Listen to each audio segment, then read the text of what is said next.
Hello everyone, हम हैं शिखा और अमर और ये है हमारा वर्ल्ड जहां मिलेगा सब कुछ।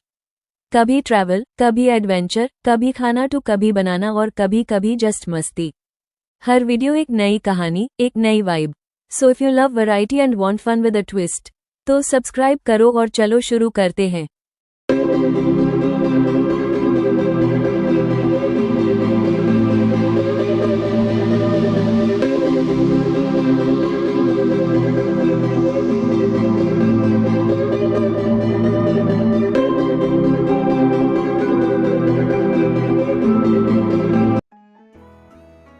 नमस्ते दोस्तों, स्वागत है आपका मेरे नए व्लॉग में। आज मैं आपको ले चलती हूँ एक ऐसे शहर में जिसका हर कोना भक्ति, इतिहास और आध्यात्म से भरा हुआ है। उज्जैन, मध्य प्रदेश का एक ऐसा पवित्र तीर्थ स्थल और महाकाल की नगरी। हम लोग का ट्रेन है शिप्रा एक्सप्रेस, जो हावड़ा से शाम को 5:45 में खुलता है और अगले दिन रात को 10 बजे उज्जैन पहुँचता है। टोटल जर्नी 28 घंटे की है। तो हम लोग इस बार कवर करेंगे उज्जैन, ओंकारेश्वर और इंदौर। टोटल हम लोगों का सफ़र है 5 दिन का और ये सफ़र मैं शेयर करूंगी 6 एपिसोड में। हेलो दोस्तों, स्वागत है आपका महाकाल की नगरी उज्जैन में। आज हम लोग आए हैं उज्जैन रेलवे स्टेशन के बाहर और यहाँ से ऑटो करके आप लोग अपने होटल। तो चलिए चलते हैं। उज्जैन स्टेशन से महाकाल लोक तक जाने के लिए टोटो मिलेगा, जो पर पर्सन 10 रुपये लेगा। महाकाल लोक के पास होटल लेने से आपको आरती दर्शन करने के लिए आसानी होगा। हम लोग भी वहीं पे होटल लेना प्रीफर किए थे। अब आ गए होटल। रूम का प्राइस लगभग 1000 रुपये विथ AC है। हम लोग 4 जन थे तो हमने 2 रूम लिया, जो महाकाल मंदिर से बस 2 मिनट की दूरी पे था।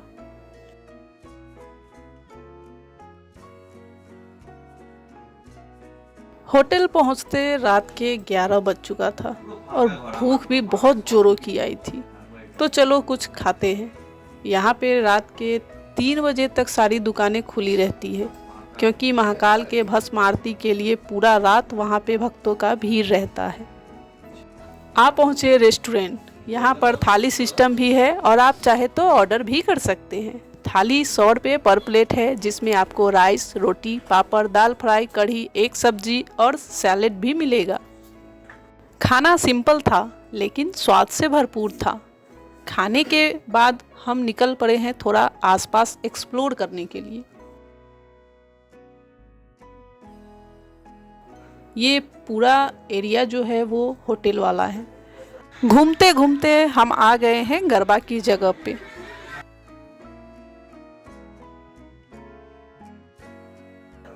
अब चलते हैं, नेक्स्ट डे मिलते हैं। Good morning.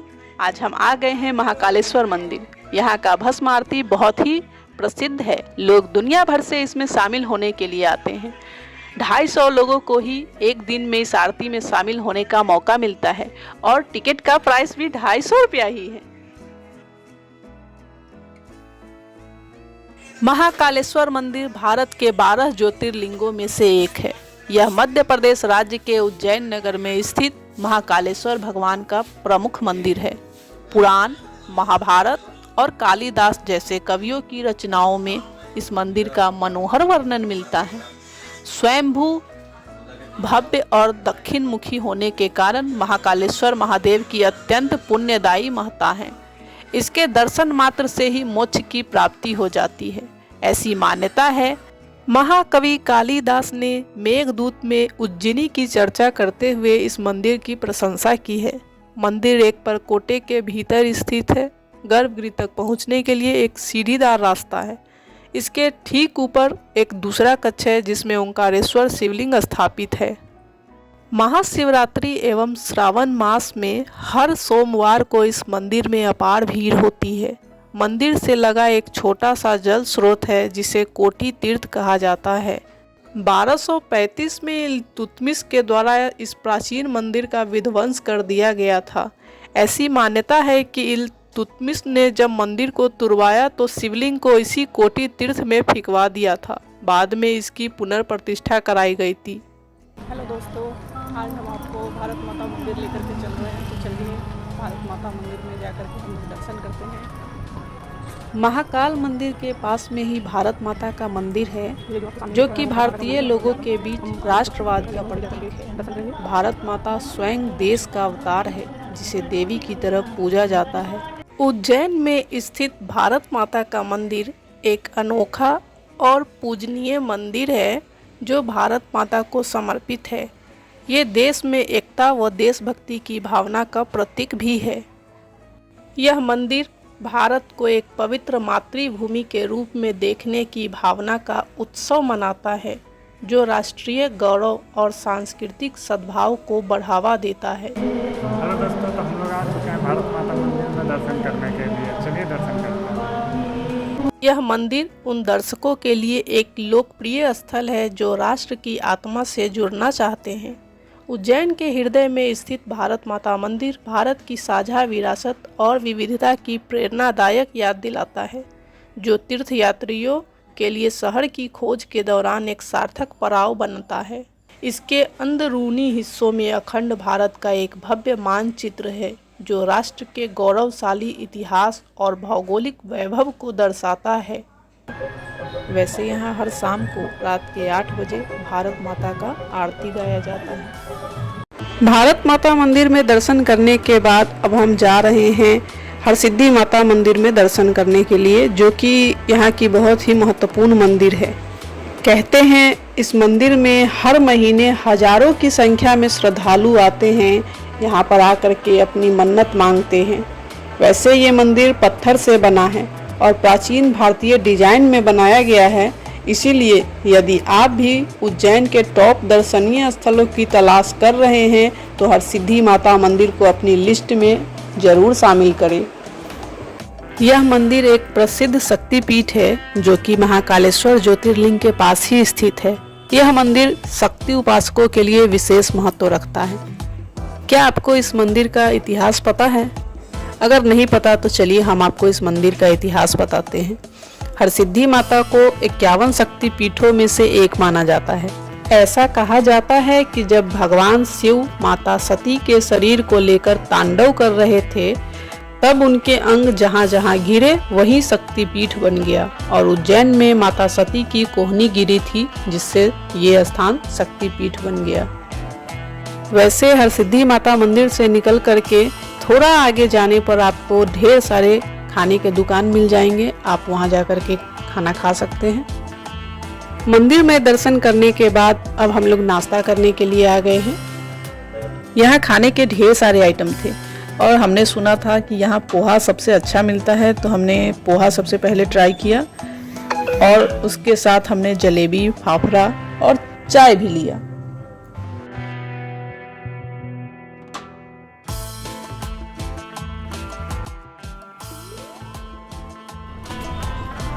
तो भैया बताइए, आप हमको आज कहाँ कहाँ घुमाने लेकर के चल रहे हैं? हम आपको लेके जाएंगे शनि मंदिर, चिंतामन गणेश, राजा भरतरी की गुफा, सरमन गणेश, गढ़काली का काली माता, काल भैरव, उसके बाद सिद्धवट मंदिर, उसके बाद आएगा मंगलनाथ महोदय का प्राचीन काल में एक मंदिर है जो कर्क रेखा में बना हुआ है। उसके बाद शांतिपनी आश्रम, जहाँ कृष्ण भगवान सुदामा बलराम ने पढ़ाई करी। ये सभी यात्रा करवा के आपको वापस ही इलाके। तो चलिए दोस्तों, हम लोग अपनी यात्रा शुरू करते हैं। आइए पूछते हैं मम्मी पापा से उनके उज्जैन ट्रिप के बारे में। तो सबसे पहले पापा से पूछते हैं कि उन्हें ये ट्रिप कैसा लग रहा है। नमस्कार दोस्तों, हम लोग कल कोलकाता से उज्जैन आए हुए हैं घूमने के लिए सब परिवार, और यहाँ पर आकर के एक रात होल्ड किए हैं, बहुत ही अच्छा लगा। और अभी हम लोग उज्जैन टूर पर सब परिवार एकदम से जा रहे हैं और आपको आगे बताएंगे कि कहाँ कहाँ हम लोग गए और क्या क्या देखे। धन्यवाद। मम्मी, आप कुछ कहना चाहती हैं? हम यहाँ पर आए, हमको बहुत अच्छा लगा, घूमने में बहुत मज़ा आ रहा है और आगे जो होगा वो देखा जाएगा। तो दोस्तों, उज्जैन टूर में सबसे पहले हम पहुंच चुके हैं शनि मंदिर में दर्शन करने के लिए। यह मंदिर बहुत ही पुराना है।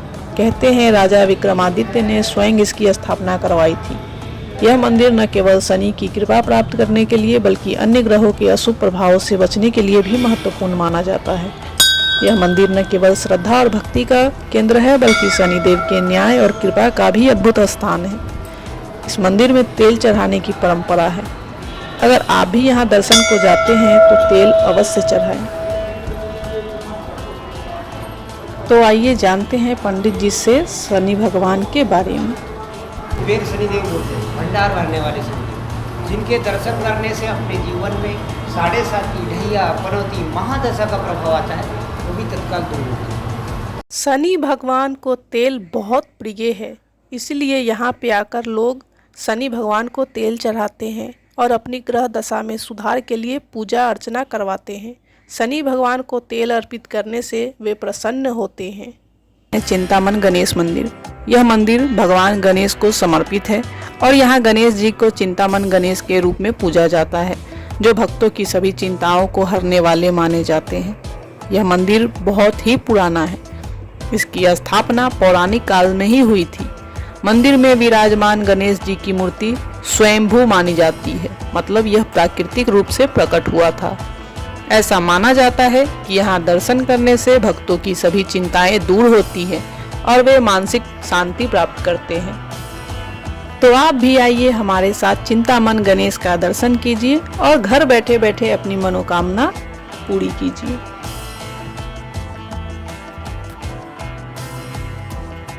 इस मंदिर परिसर में एक स्वास्तिक बनाने का स्थान है, जहां लोग स्वास्तिक बनाकर अपनी चिंताएं, अपनी परेशानियां दूर करते हैं और भगवान गणेश से अपने जीवन में सुख और शांति की कामना करते हैं।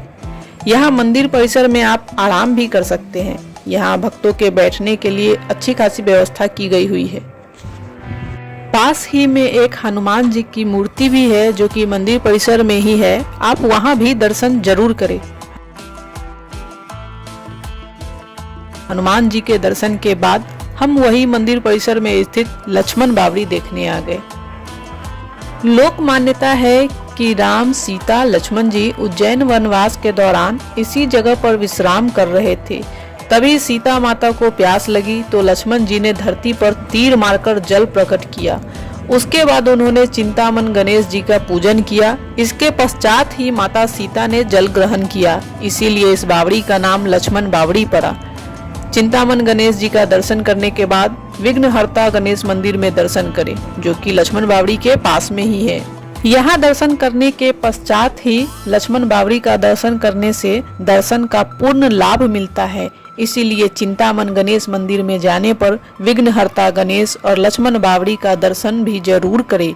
मंदिर परिसर के बाहर ही आपको ढेर सारी दुकानें मिल जाएंगी। आप चाहे तो यहाँ से खरीदारी कर सकते हैं। वैसे इस मंदिर में दर्शन करने जाने से पहले दुर्वा मतलब दूब, घास, इसे जरूर खरीदे। भगवान गणेश को दुर्वा बेहद प्रिय हैं। उन पे दुर्वा अर्पित करने से वे प्रसन्न होते हैं और मनवांछित फल देते हैं। वही मंदिर परिसर के बाहर राधा कृष्ण और राम जी का मंदिर भी है। आप वहां भी दर्शन करने जरूर जाएं।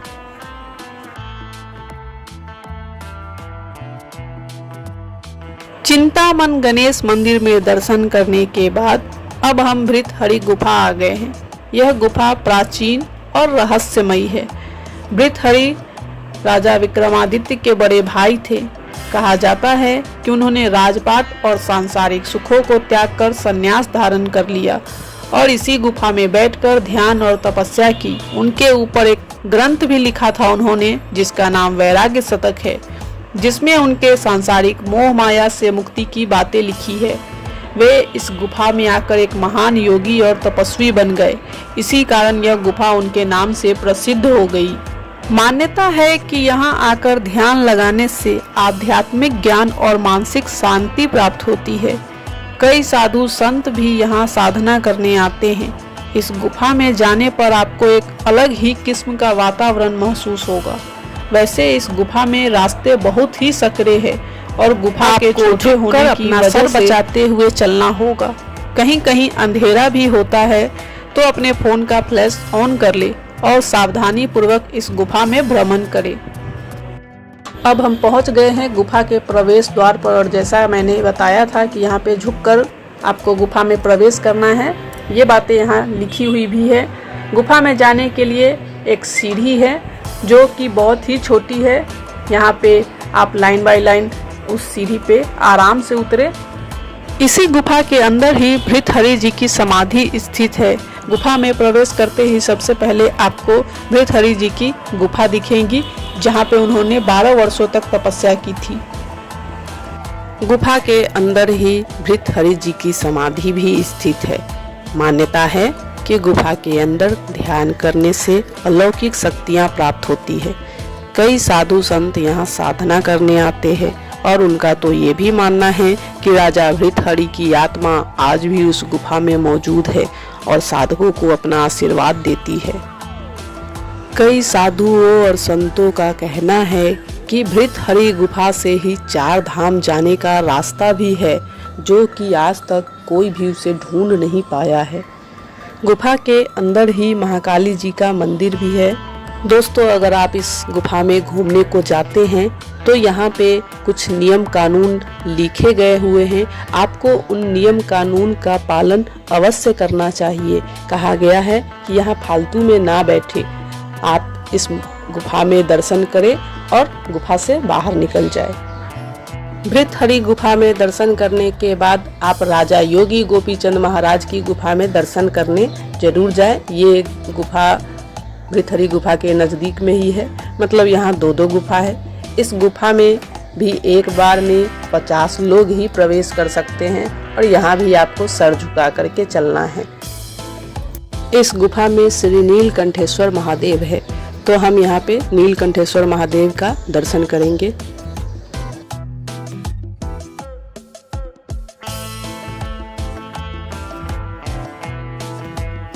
दोस्तों, ये है नीलकंठेश्वर महादेव, तो हमारे साथ बोलिए हर हर महादेव।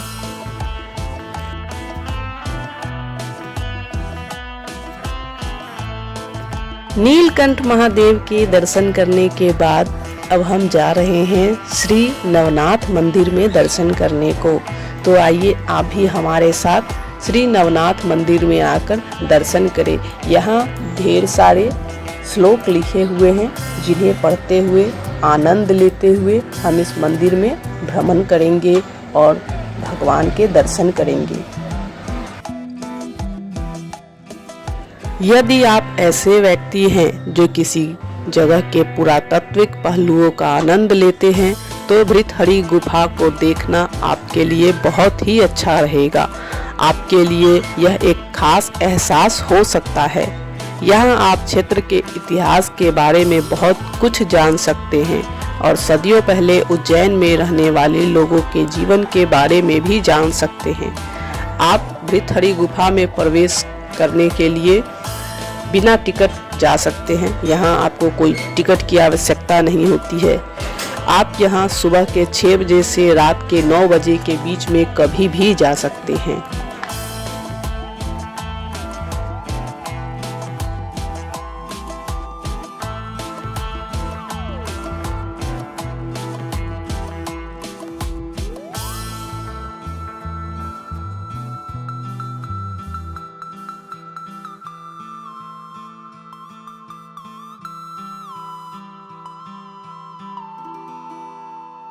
भृतहरि गुफा में दर्शन करने के बाद जब हम लोग बाहर आए तो हमें पता चला कि यहाँ पे एक छोटी सी गौशाला भी है, जहाँ पे आप 50 रुपये एक टोकरी घास गायों को खिला सकते हैं।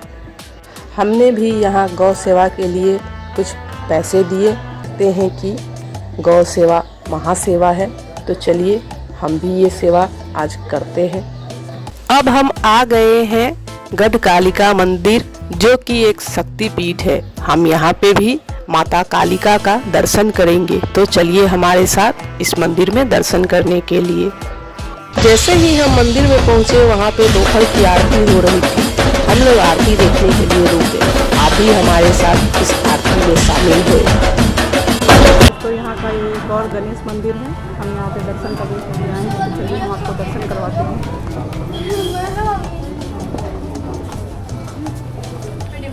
गढ़ कालिका मंदिर में दर्शन करने के बाद उसके नज़दीक ही स्थिर मन गणेश मंदिर है। वहाँ पे दर्शन करने के बाद अब हम जा रहे हैं काल भैरव मंदिर में दर्शन करने के लिए, तो चलिए हमारे साथ। काल भैरव मंदिर उज्जैन के प्रमुख तीर्थ स्थानों में से एक है और यहाँ भगवान शिव के रूप में काल भैरव की पूजा की जाती है। काल भैरव को भगवान शिव का रौद्र रूप माना जाता है और उनका स्वरूप उग्र और भयंकर होता है। इस मंदिर में भक्तगण अपनी मनोकामनाओं की पूर्ति के लिए दर्शन करने आते हैं। कांवड़ यात्रा और अन्य धार्मिक उत्सवों के दौरान यहाँ श्रद्धालुओं की भारी भीड़ होती है। इस मंदिर का महत्व इसलिए भी अधिक है क्योंकि इसे शहर की सुरक्षा और समृद्धि का रक्षक भी माना गया है। मंदिर के पास में कुत्तों की विशेष पूजा की जाती है, उनको भोजन और पानी भी दिया जाता है। वैसे इस मंदिर की एक खास बात और भी है, इस मंदिर में प्रसाद के रूप में शराब चढ़ाया जाता है। कहते हैं काल भैरव को शराब प्रसाद के रूप में चढ़ाने से वो मनोकामना जल्दी पूरी करते हैं, इसलिए श्रद्धालुगण उन्हें शराब अर्पण करते हैं। मंदिर में कैमरा अलाउड नहीं था, जिसकी वजह से आगे का वीडियो हम नहीं बना पाए। काल भैरव के दर्शन करने के बाद अब हम आ गए हैं सिद्धवट मंदिर। यहाँ दर्शन करने के लिए अब हम जा रहे हैं, तो चलिए हमारे साथ और माँ सिद्धवट वट वृक्ष का हम लोग यहाँ पे दर्शन करेंगे। यह मंदिर उज्जैन की धार्मिक आस्था और परंपरा के लिए महत्वपूर्ण माना जाता है। इस मंदिर में भगवान शिव की और माँ पार्वती की पूजा की जाती है। यहाँ पे एक वट वृक्ष है जो कि बहुत ही पुराना है। यहाँ पे श्रद्धालुगण दर्शन करने आते हैं और आशीर्वाद लेते हैं।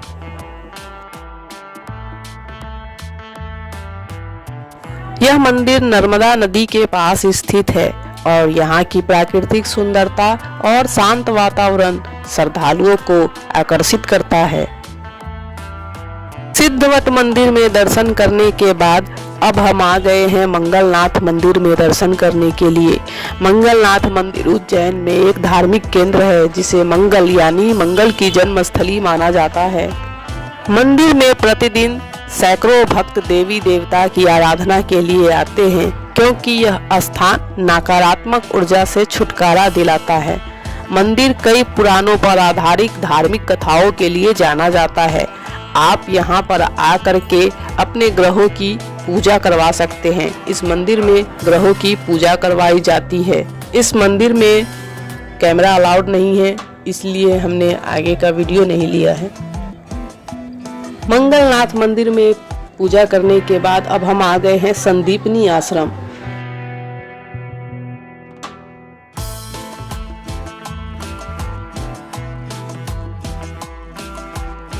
शिप्रा नदी के तट पर स्थित इस आश्रम का धार्मिक महत्व बहुत है। माना जाता है कि इस आश्रम में ही भगवान श्री कृष्ण ने अपने भाई बलराम और मित्र सुदामा के साथ मिलकर गुरु संदीपनी से शिक्षा ग्रहण की थी। इस आश्रम के पास एक पत्थर भी है जिसमें से 1 से लेकर 100 तक की संख्या उकेरी गई है। माना जाता है कि इन संख्याओं को खुद गुरु संदीपनी ने उकेरा था। इस आश्रम के पास एक गोमती कुंड भी है जिसका बड़ा धार्मिक महत्व है। माना जाता है कि इस कुंड में भगवान श्री कृष्ण सभी तरह के पवित्र पानी का आवाहन करते थे ताकि पवित्र जल की तलाश में उनके गुरु संदीपनी को यात्रा न करनी पड़े।